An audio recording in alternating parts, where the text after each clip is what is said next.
Detail में करेंगे।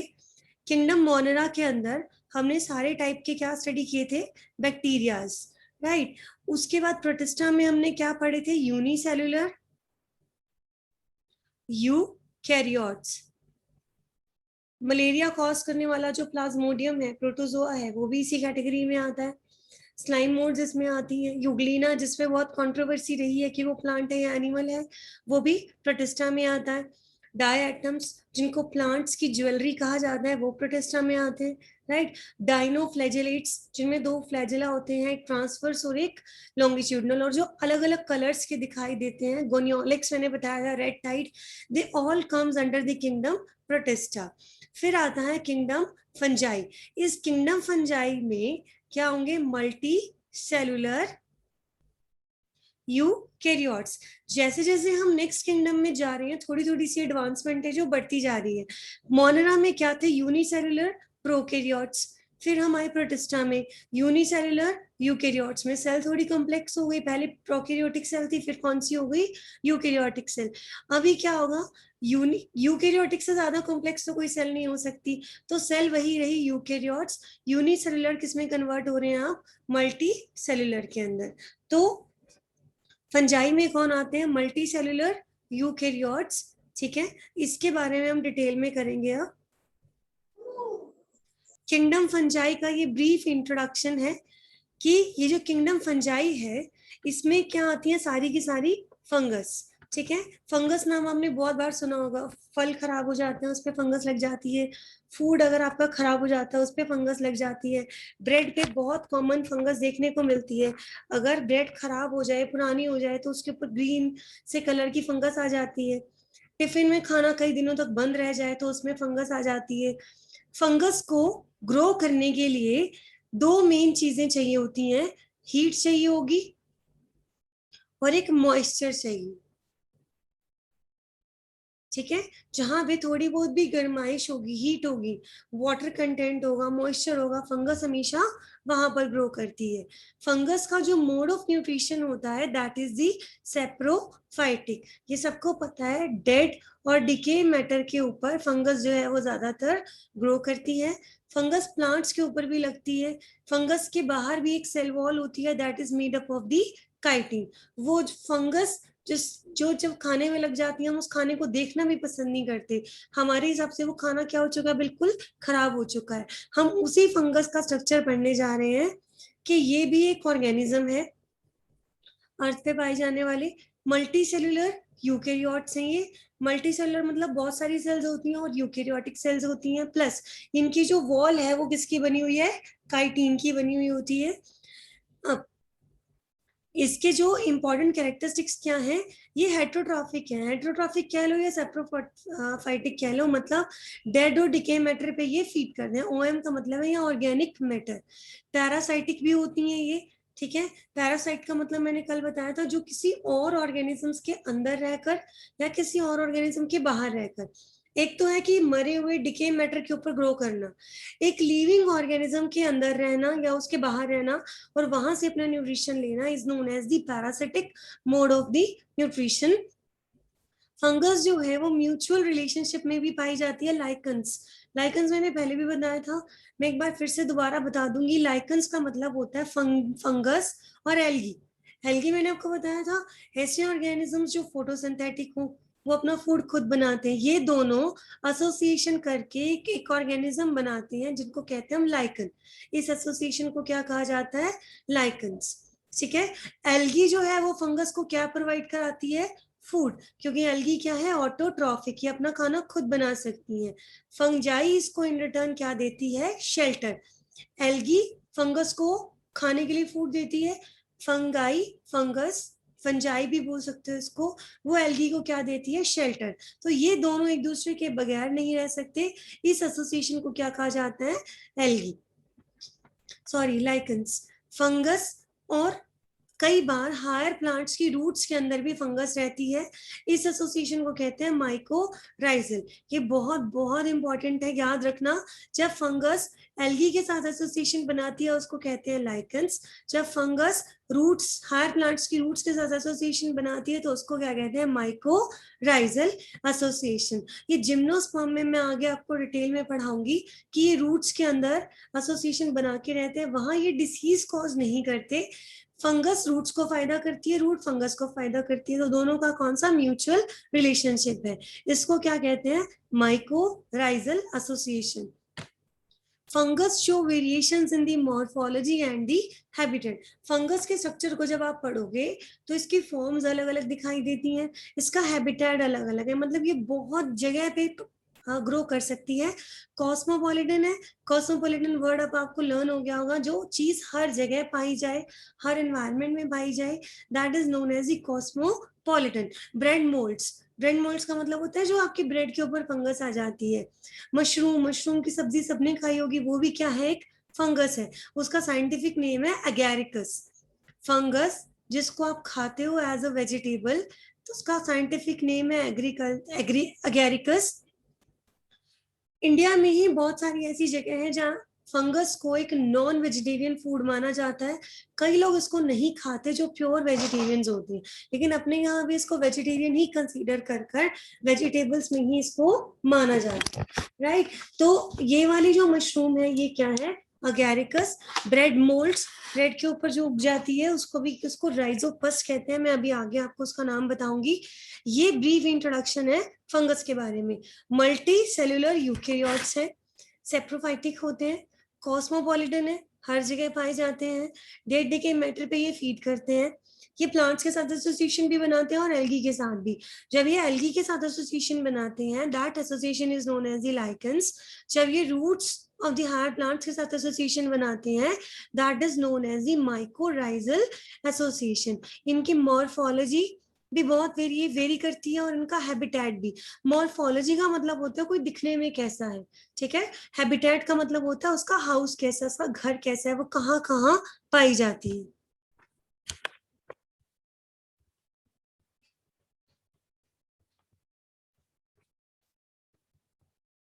पूजा, मेरी आवाज अब आ रही है? अब अपना इंटरनेट कनेक्शन चेक करो, क्योंकि यहाँ तो कोई भी दिक्कत नहीं है। नेक्स्ट है कि अभी हमने बोला कि जो फंगस है उसमें वेरिएशंस बहुत है, वेरिएशंस बहुत है मतलब उसका हैबिटेट भी बहुत अलग अलग तरीके के हैं, अलग अलग उसकी मॉर्फोलॉजी है। वेरी इंपॉर्टेंट, ईस्ट, ईस्ट जो है फंगस में एक्सेप्शन है। फंगस के बारे में हमने पहले ही बोल दिया था कि मल्टी सेलुलर यूकेरियोट, लेकिन ईस्ट, ईस्ट ब्रेड बनाने में भी काम आती है, ठीक है। यहाँ आपको खूब अच्छे से ध्यान रखना है कि माइक्रोब्स जो है, ये जो फंगस, बैक्टीरिया, वायरस, ये सिर्फ हमें बीमारियां ही कॉज नहीं करते, ये हमारे लिए फायदेमंद भी बहुत है। ये सारा 12th में आता है, microbes in the human welfare. अभी के लिए फंगस के अंदर हम पढ़ते हैं कि ये क्या है, मल्टी सेलुलर, मैनी सेल्स के बने हैं, और ये क्या है, यूकैरियोट्स, ठीक है। इसकी एक एक्सेप्शन है ईस्ट, ईस्ट जो है वो फंगस में ही आती है, बट ये क्या है, यूनिसेलुलर,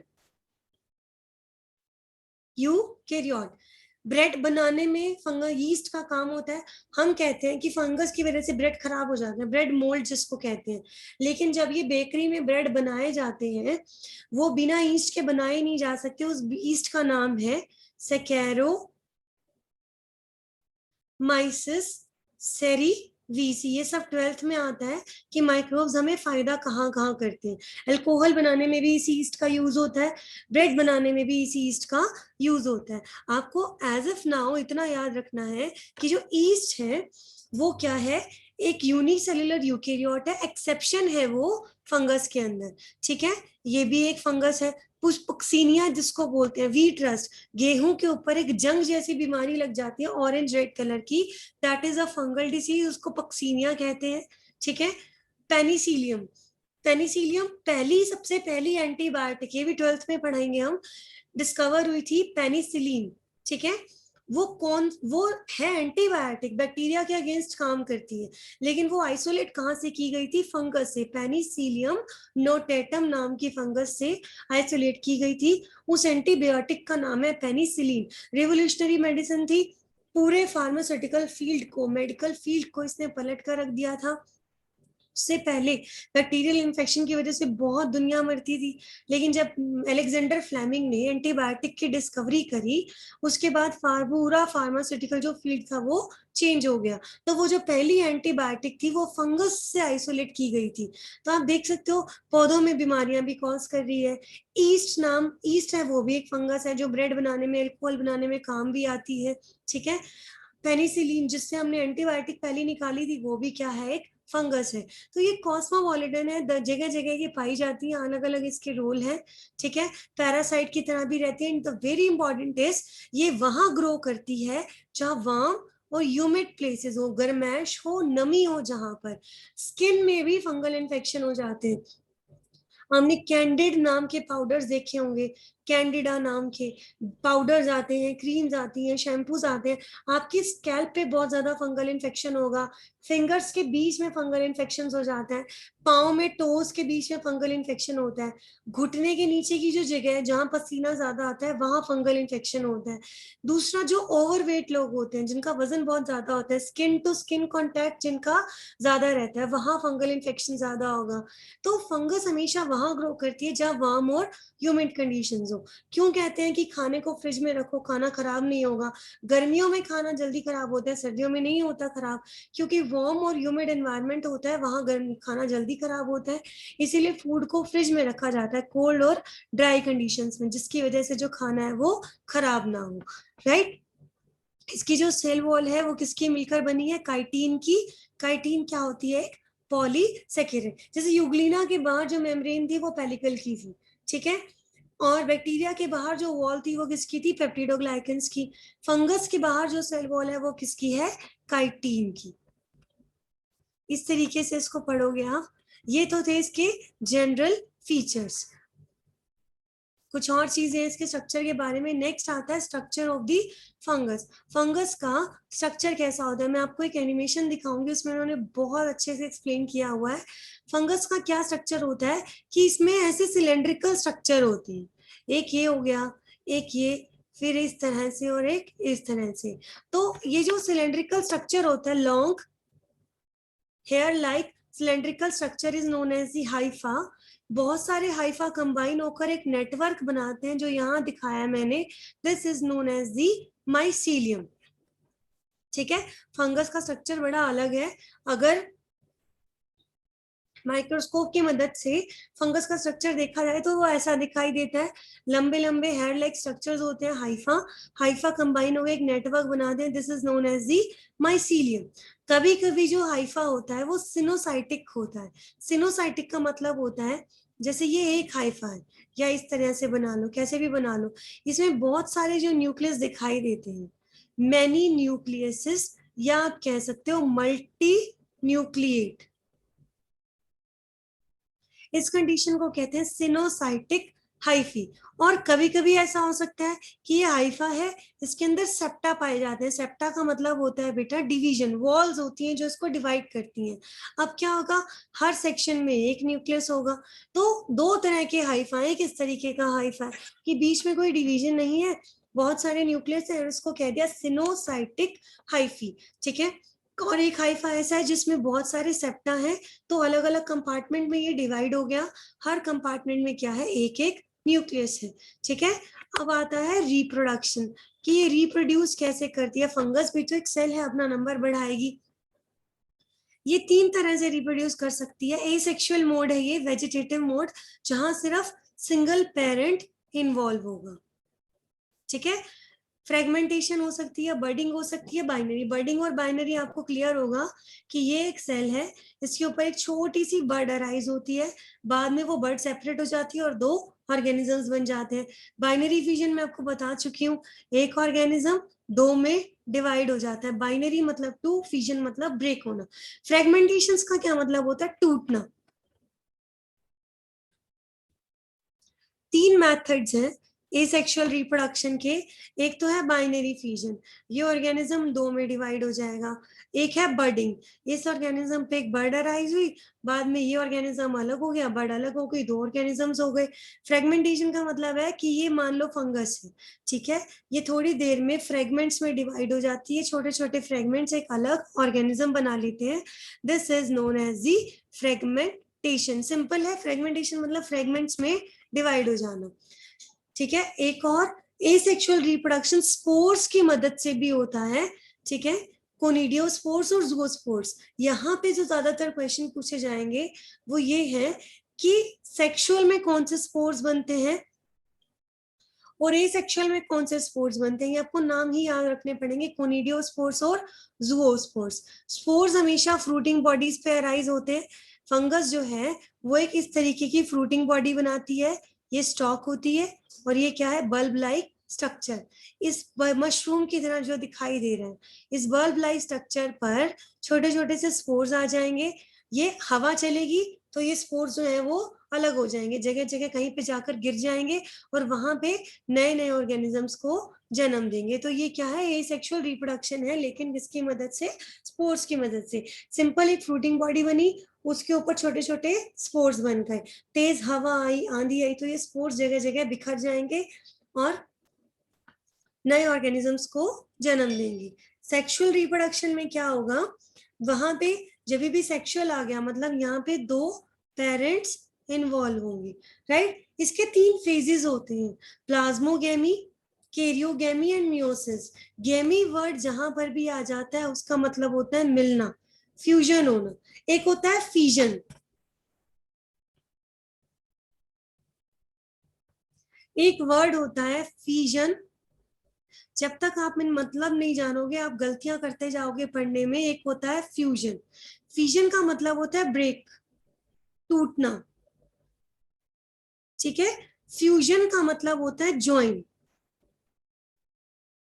ठीक है। और आप कहते हो गैमी, या फिर इसको आप बोल सकते हो मिलना, कंबाइन होना। तो ये दो वर्ड्स आपने ध्यान रखने हैं, ठीक है। गैमी जहां पे भी वर्ड आ जाएगा मतलब क्या हो रहा है, fusion. Plasmogamy, karyogamy and meiosis, तीन फेजेस होते हैं। मान लो दो सेल्स मिली, एक ये हाइफा और एक ये हाइफा, इन दोनों का फ्यूजन हो गया, ठीक है, ये कनेक्ट हो गई आपस में। कनेक्ट होने की वजह से ये स्टेज को क्या कहा जाता है, प्लाज्मोगैमी। दो सेल्स का प्रोटोप्लाज्म जब फ्यूज हो जाता है, that condition is known as the plasmogamy. अगली स्टेज में क्या होगा, इनके न्यूक्लियस फ्यूज हो जाएंगे, इस हाइफा के न्यूक्लियस इस हाइफा के न्यूक्लियस से कंबाइन हो जाएंगे। इसको क्या कहा गया, कैरियोगेमी। कैरियो मतलब न्यूक्लियाई, गैमी मतलब फ्यूजन, ठीक है। मान लो हैप्लॉइड था वो,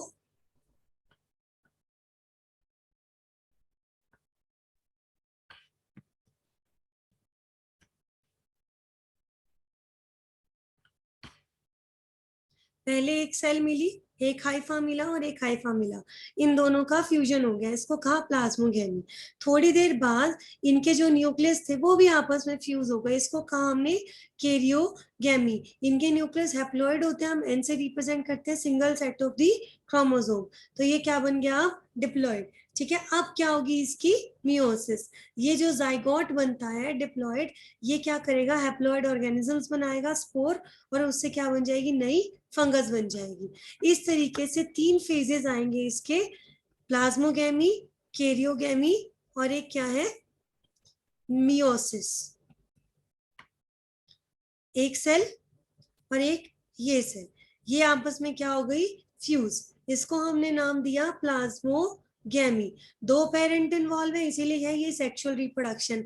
अब अगले स्टेज में क्या होगा, इनके जो न्यूक्लियस है, हैप्लॉइड प्लस हैप्लॉइड, ये कंबाइन होंगे और क्या बन जाएगा, डिप्लॉइड जाइगोट। क्योंकि अब न्यूक्लियस कंबाइन हुआ है तो हमने क्या बोला, कैरियोगेमी। अब ये जो डिप्लॉइड जाइगोट बना है, ये जाइगोट मियोसिस करेगा। आपको मैं ये डिवीजन में पढ़ाऊंगी, मियोसिस क्या होती है, रिडक्शनल डिफिजन। और ये एन एन करके हैप्लॉइड दो नई फंगस को जन्म देगा। इस तरीके से तीन फेजेस में सेक्सुअल रिप्रोडक्शन जो है वो कंप्लीट होता है। प्रोटोप्लाज्म का मतलब होता है साइटोप्लाज्म प्लस दी न्यूक्लियस। जैसे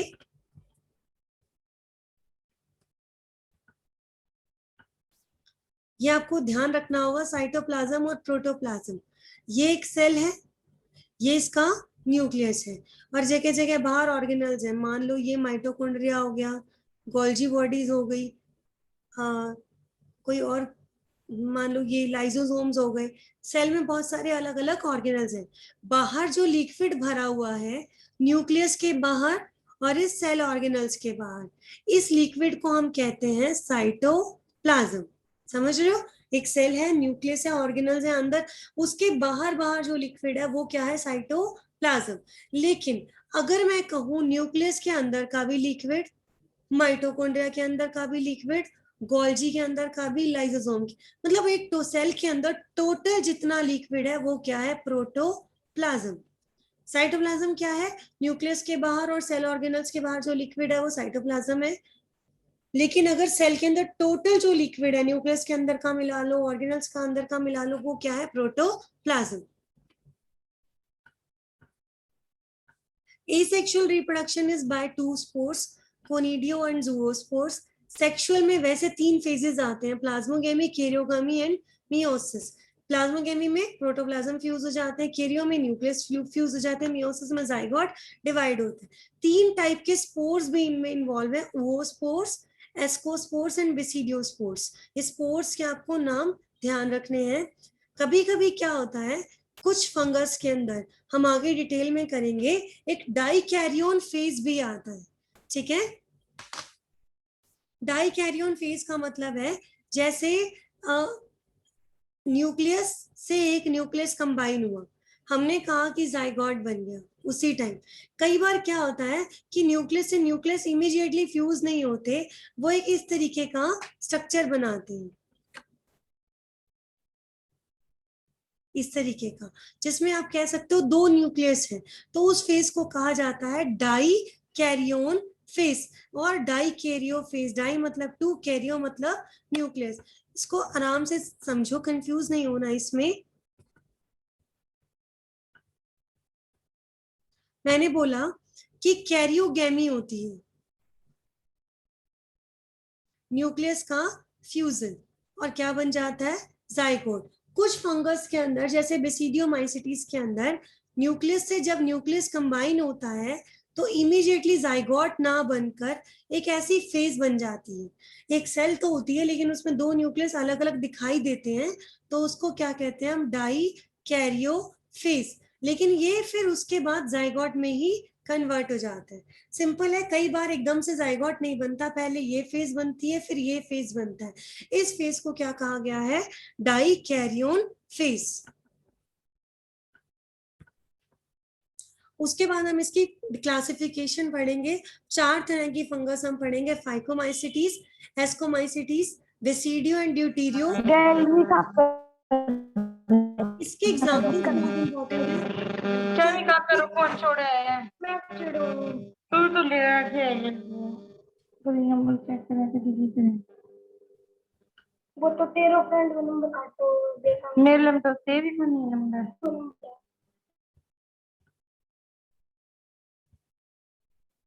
एग्जाम्पल्स के लिए मैं आपको ट्रिक्स बता दूंगी लर्न करने की, क्योंकि नीट में कॉम्पिटिटिव एग्जाम में मैक्सिमम क्वेश्चन इनके एग्जाम्पल्स पर आते हैं। जैसे अभी ये फंगस का ब्रीफ इंट्रोडक्शन था, कंफ्यूज मत होना, थोड़ा सा आपको टफ लगा होगा, इसको खुद से रीड करोगे इजी लगने लगेगा। कुछ चीजें इस यूनिट में है ऐसी जो डायरेक्टली आपको लर्न करनी है। फंगस कहाँ ग्रो करती है, कैसी दिखती है, डेड डिके मैटर पे भी रहती है, ये हमारी स्किन पे भी होती है, प्लांट्स में भी होती है, तो ये कॉस्मोपॉलिटन है, हर जगह मिलती है। मेनली जहाँ गर्मी हो, मॉइस्चर हो, वहां ये ग्रो करती है, राइट। फिर हमने स्ट्रक्चर पढ़ा, हाइफी होते हैं, हाइफी कंबाइन होकर माइसीलियम बनाते हैं। हाइफी अलग अलग टाइप के हैं, बहुत सारे न्यूक्लियस दिखाई दे रहे हैं, सिनोसाइटिक सेप्टा हो सकते हैं, हर पार्ट में एक एक न्यूक्लियस है। हाइफा अलग अलग पार्ट्स में डिवाइडेड है। रिप्रोडक्शन एसेक्सुअल भी है और सेक्सुअल भी है, दोनों में अलग अलग तरह के स्पोर्स हैं। लेकिन सेक्सुअल में 3 फेजेस भी आते हैं, प्लाज्मोगेमी, कैरियोगेमी और मियोसिस। प्रोटोप्लाज्म का फ्यूज होना, प्लाज्मोगेमी, न्यूक्लियस का फ्यूज होना, कैरियोगेमी, फिर जाइगोट का डिवाइड होना इज दी मियोसिस। ठीक है? तो कैरियोगेमी के अलावा एक डाइकैरियोन फेज भी आ जाता है, नाम से पता लगता है कि उसमें 2 न्यूक्लियस अलग अलग से दिखाई देते हैं। This is the dikaryon phase. अभी मैं एक एनिमेशन दिखा रही हूँ फंगस के बारे में, उसके बाद मैं इसकी टाइप्स कराऊंगी आपको। स्क्रीन दिख रही है सबको? रिप्लाई करो, स्क्रीन दिख रही है? Yes, ma'am. Yes.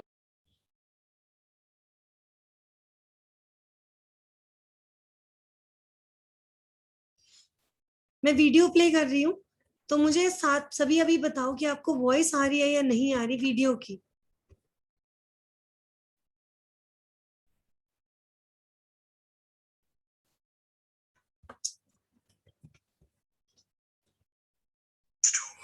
वीडियो की आवाज आ रही है? रिप्लाई करो बेटा, वीडियो की आवाज आई थी?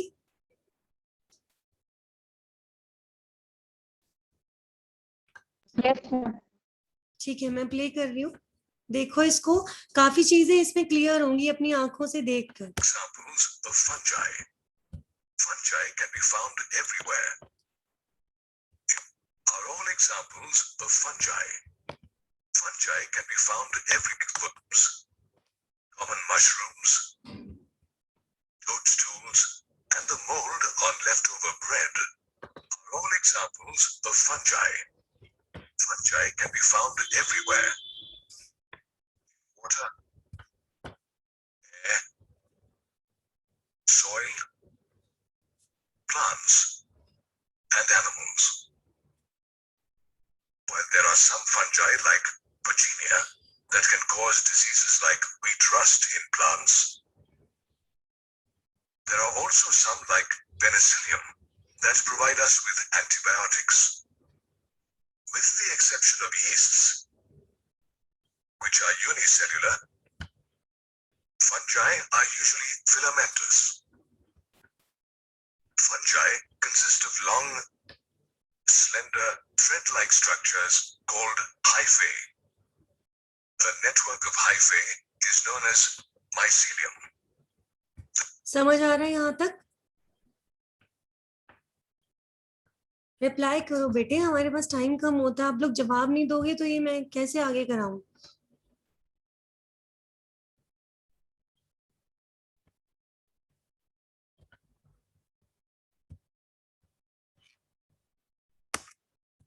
अब ये हाइफी का माइसीलिया का स्ट्रक्चर दिखा रहे हैं, खूब अच्छे से समझो इसको ध्यान से। There are two types of hyphae, slender, thread-like structures called hyphae, or some like Penicillium, that provide us with antibiotics. With the exception of yeasts, which are unicellular, fungi are usually filamentous. Fungi consist of long, slender, thread-like structures called hyphae. The network of hyphae is known as mycelium. There are two types of hyphae. The first type is made up of continuous tubes filled with multinucleated cytoplasm and is called cenocytic hyphae. The second type of hyphae has septae or cross walls. Apart from hyphae, fungi are distinguished by their cell walls, which are made of chitin and polysaccharides. Fungi are heterotrophic. Fungi that absorb organic matter from dead substrates are called saprophytes. Fungi which depend on living plants and animals are called parasites. Some fungi are associated with other organisms in mutually beneficial relationships. For example, fungi associate with algae to form lichens. Other fungi associate with the roots of plants as mycorrhiza. In both lichens and mycorrhiza, the relationship shared by fungi with the algae and the plant is called symbiosis. Fungi can reproduce vegetatively, asexually, as well as sexually. Fungi reproduce vegetatively by fragmentation, fission, budding. They can reproduce asexually by either one of the following spores: Conidia. आपको सिर्फ ये दो ही learn करने हैं, conidiospores and ज़ूओस्पोर्स। Third competitive exam के लिए जरूरी है, अदरवाइज ये दो स्पोर्स ही आप याद कर सकते हो। Two spores or sporangiospores. They also reproduce sexually by either oospores, ascospores, or basidiospores. All these spores are produced in structures called fruiting ये देखो bodies. उन्होंने कितना ब्यूटीफुली एक्सप्लेन किया है कि फ्रूटिंग बॉडीज कैसे दिखाई देती हैं। मशरूम की जैसी दिख रही है, बट ये मशरूम नहीं है, फ्रूटिंग बॉडी है। मशरूम तो एक टाइप हो गई फंगस की, फ्रूटिंग बॉडीज हर टाइप की फंगस में बनती है। There are 3 steps in the sexual cycle: plasmogamy, karyogamy, and meiosis. The first stage involves the fusion of protoplasms between 2 motile or non-motile gametes. This is called plasmogamy. Plasmogamy occurs when 2 haploid hyphae of compatible mating types fuse. After plasmogamy, the 2 nuclei fuse together in the second stage known as karyogamy. Whereas in some fungi, the fusion of 2 haploid cells immediately results in the formation of diploid cells, or 2N.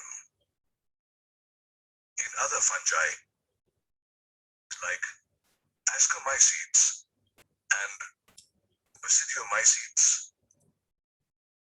an intervening dikaryotic stage occurs. This condition of 2 nuclei per cell is called dikaryon, and the phase is called dikaryophase. Later, the parental nuclei fuse to make a diploid cell.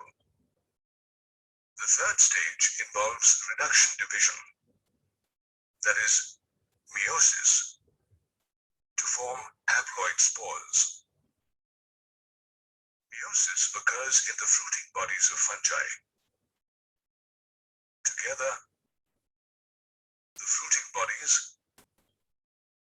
the mode of spore formation, and the morphology of the mycelium form the basis of the division of the kingdom fungi into various classes.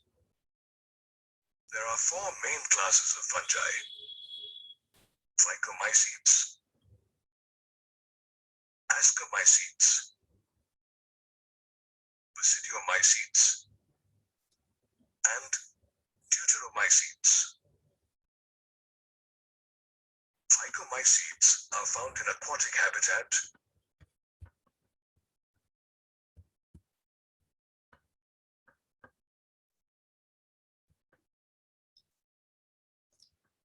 हमने अभी यही तक पढ़ा ना fungal का introduction, उसका reproduction कैसा है, उसका हैबिटेट कैसा है। इसके बाद आता है कि आप उसको क्लासिफाई कैसे करोगे फंगस को। जैसे प्रोटिस्टा को क्लासिफाई किया हुआ था ना, इन द सिमिलर वे हम फंगस को भी क्लासिफाई करते हैं इन 4 क्लासेस: फाइकोमाइसीट्स, एस्कोमाइसीट्स, बेसिडियोमाइसीट एंड ड्यूटेरोमाइसीट्स। पहली बात, कॉम्पिटिटिव एग्जाम के लिए इनके एग्जांपल्स बहुत इंपॉर्टेंट है। कौन सी फंगस किस में आती है उसके लिए मैं आपको मैंने भी किसी लेक्चर से ली हुई ट्रिक्स हैं ये, वहां से आपको ये ट्रिक्स लिख के दे दी मैंने, उससे आप उसके एग्जांपल्स को बहुत इजीली लर्न कर सकते हो। अदरवाइज एग्जांपल्स याद करना थोड़ा सा टिपिकल हो जाता है, ठीक है। तो अब 1 बाय 1 हम इनकी अलग अलग क्लासेस को डिस्कस करेंगे, फिर मैं उसके बाद एनिमेशन दिखा दूंगी। फर्स्ट है फाइकोमाइसीट्स। ये फाइकोमाइसीट्स जो होती हैं ये पानी में मिलती हैं, गली सड़ी लकड़ियों पे उगती हैं, डिकेइंग वुड पे, मतलब मॉइस्ट और डैम प्लेसेस पे ये ग्रो करती हैं। और ये क्या है, पैरासाइट्स हैं, obligate parasites on the plants, मतलब ये पानी में भी मिलती हैं, लकड़ियां गल जाती हैं उस पे भी होती हैं, डैम्प एरिया, मॉइस्ट एरिया जहां होगा वहां भी है, प्लांट्स के अंदर भी एज अ पैरासाइट पाई जाती हैं। इनका हाइफा कैसा होता है, सिनोसाइटिक, उसमें सेप्टा नहीं होते, एक ही हाइफा में बहुत सारे न्यूक्लियस एक साथ दिखाई देते हैं, डिवाइडेड नहीं है। रिप्रोडक्शन, एसेक्सुअल रिप्रोडक्शन में 2 तरह के स्पोर्स इन्वॉल्व हैं। ये एक ट्रिक है, कहीं किसी लेक्चर से ही ली हुई है ऑनलाइन। इस ट्रिक को याद रखना आप, A to Z, ठीक है। A to Z से आपको यहाँ बुक में, जहां ये पैराग्राफ है उसके बगल में ही, बुक में ही ट्रिक्स लिख सकते हो साथ। A to Z, A का मतलब है यहाँ पर एप्लेनोस्पोर, ए से मतलब एप्लेनो, टू का मतलब टू टाइप के स्पोर्स हैं इसमें, एप्लेनो, और जेड का मतलब जूओस्पोर्स। मैंने ट्रिक बताई है, ए टू जेड। ए से याद रख लेना एप्लेनो और जेड से याद रख लेना जूओस्पोर्स। अपनी बुक में फाइकोमाइसीडीज के बगल में ये ट्रिक लिख लेना कि इस स्पोर्स को नाम याद रखने की क्या ट्रिक है। टू रिप्रेजेंट कर रहा है टू को। ये जूओस्पोर्स, जू मतलब एनिमल्स, एनिमल्स मूव करते हैं, तो आप यहाँ से निशानी लगा लेना कि ये मोटाइल स्पोर्स होते हैं। ये स्पोर्स एक जगह से दूसरी जगह मूव कर जाते हैं, लेकिन एप्लेनोस्पोर्स जो होते हैं ये मूव नहीं कर सकते। They are produced endogenously, body के अंदर बनते हैं। ये क्वेश्चन बहुत बार पूछा जाएगा, कौन से स्पोर्स बॉडी के अंदर बन रहे हैं, कौन से बॉडी के बाहर बनते हैं। सेक्सुअल रिप्रोडक्शन में क्या होगा, 2 पेरेंट्स इन्वॉल्व होंगे, ठीक है। मान लो ये एक गेमीट है प्लस ये एक गेमीट है, इनका फ्यूजन होगा। अब ये गेमीट्स हो सकते हैं आइसोगेमीट्स हो सकता है एनआइसोगेमीट्स हो। मतलब फ्यूज होने वाले गेमीट अगर हूबहू एक जैसे दिखाई देते हैं, जैसे ये के है ये है, आप डिफरेंशिएट नहीं कर सकते मेल कौन है फीमेल कौन है, इसको कहोगे आइसोगेमीट्स। अब ह्यूमन में अलग अलग होते हैं, फीमेल एग अलग दिखाई देता है, मेल स्पर्म अलग, तो ऐसी कंडीशन क्या कहते हैं,